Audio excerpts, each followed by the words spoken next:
नमस्ते। गीता एवं गीता प्रवचन के अध्ययन में मैं डॉक्टर नीलम अग्रवाल आपका पुनश्च स्वागत करती हूँ। 12वां अध्याय आज हम शुरू करने जा रहे हैं सगुण और निर्गुण भक्ति का। अभी तक हमने देखा 1 से 5 अध्याय में जीवन के सिद्धांत और 6 से 11 अध्याय तक हमने देखा एकाग्रता से समग्रता तक का प्रवास। आइए आगे विनोबा जी कहते हैं, गंगा का प्रवाह यो तो सभी जगह पावन और पवित्र है, परंतु हरिद्वार, काशी, प्रयाग जैसे स्थान अधिक पवित्र हैं। उन्होंने सारे संसार को पवित्र बना दिया है। भगवत गीता भी ऐसी ही है। भगवत गीता आदि से अंत तक सभी जगह पवित्र है, परंतु बीच में कुछ अध्याय ऐसे हैं जो तीर्थ क्षेत्र बन गए हैं। आज जिस अध्याय के संबंध में हमें कहना है वह बड़ा पावन तीर्थ बन गया है। स्वयं भगवान ने ही इसे अमृत धारा कहते हैं। ये तो धर्मामृतमिदं यथोक्तम पर्युपासते। है तो यहाँ छोटा सा 20 श्लोक का ही अध्याय, परंतु अमृत की धारा है, अमृत की तरह मधुर है, संजीवनीदायी है।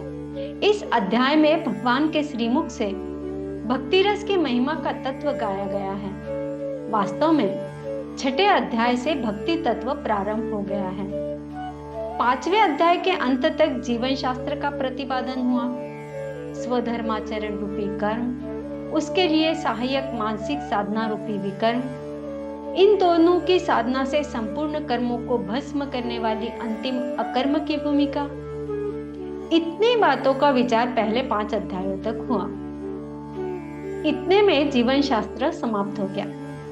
फिर 6ठे अध्याय से 11वें अध्याय के अंत तक एक तरह से भक्ति तत्व का ही विचार चला। एकाग्रता से आरंभ हुआ।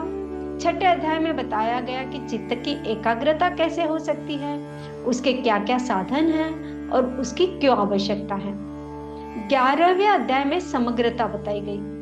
अब देखना यह है कि एकाग्रता से लेकर समग्रता तक की लंबी मंजिल हमने कैसे तय की। चित्त की एकाग्रता से शुरू हुई। एकाग्रता होने पर किसी भी विषय का विचार मनुष्य कर सकता है।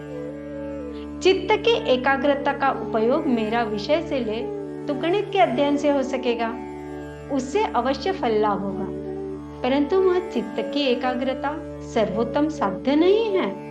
गणित के अध्ययन से एकाग्रता की पूरी परीक्षा नहीं होती।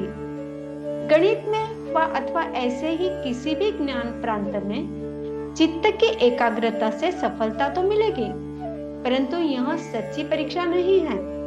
इसलिए 7वें अध्याय में यह बतलाया कि हमारी दृष्टि भगवान के चरणों की ओर होनी चाहिए।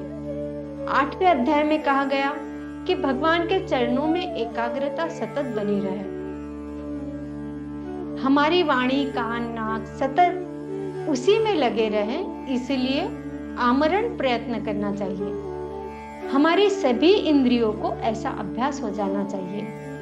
पडिले वळन इंद्रिया सकड़ा, भाव तो निराला नहीं दूजा। सब इंद्रियों को आदत पड़ गई, अब दूसरी भावना नहीं रही, ऐसा हो जाना चाहिए। सब इंद्रियों को भगवान की धुन लग जानी चाहिए। हमारे समीप चाहे कोई विलाप करे या भजन गा रहा हो, कोई वासना का जाल बुन रहा हो या विरक्त सज्जनों का, संतों का मेला लगा हो, सूर्य हो या अंधकार हो, मरण काल में भी परमेश्वर ही चित्त के सामने खड़ा रहेगा। इस तरह का अभ्यास जीवन भर सब इंद्रियों से करना, यह सातत्य की शिक्षा ही 8वें अध्याय में दी गई है। 6ठे अध्याय में एकाग्रता, 7वें में ईश्वराभिमुख एकाग्रता यानी प्रपत्ति, 8वें में सातत्य योग और 9वें में समर्पणता सिखाई गई है। 10वें में क्रमिकता। एक एक कदम आगे चलकर ईश्वर का रूप कैसे हृदयगम किया जाए, चींटी से लेकर ब्रह्मदेव तक में व्याप्त परमात्मा को धीरे धीरे कैसे आत्मसात किया जाए, यह बताया गया है। 11वें अध्याय में समग्रता बताई गई। विश्व रूप दर्शन को ही समग्रता योग कहता हूं मैं। विश्व रूप दर्शन यानी यह अनुभव करना कि मामूली रजकण में भी सारा विश्व समाया हुआ है। यही विराट दर्शन है। तो छठे अध्याय से लेकर 11वें तक भक्ति रस की भिन्न भिन्न प्रकार से छानबीन की गई है। आइए कुछ श्लोक पढ़ते हैं। द्वादश अध्याय का प्रथम श्लोक। अर्जुन उवाच एवं सततयुक्ता ये भक्तास्त्वां पर्युपासते ये चाप्यक्षरम् अव्यक्तं तेषां के योगवित्तमा।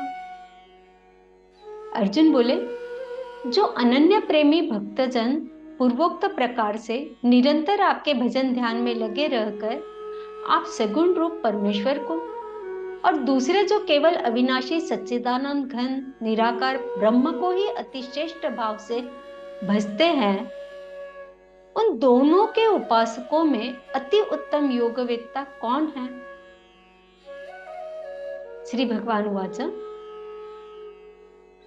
मय्यावेश्य मनो ये मां नित्ययुक्ता उपासते श्रद्धया परयोपेतास्ते मे युक्ततमा मता। श्री भगवान बोले, मुझ में मन को एकाग्र करके निरंतर मेरे भजन ध्यान में लगे हुए जो भक्तजन अतिशय श्रेष्ठ श्रद्धा से युक्त होकर मुझ सगुण रूप परमेश्वर को भजते हैं, वे मुझको योगियों में अति उत्तम योगी मान्य है।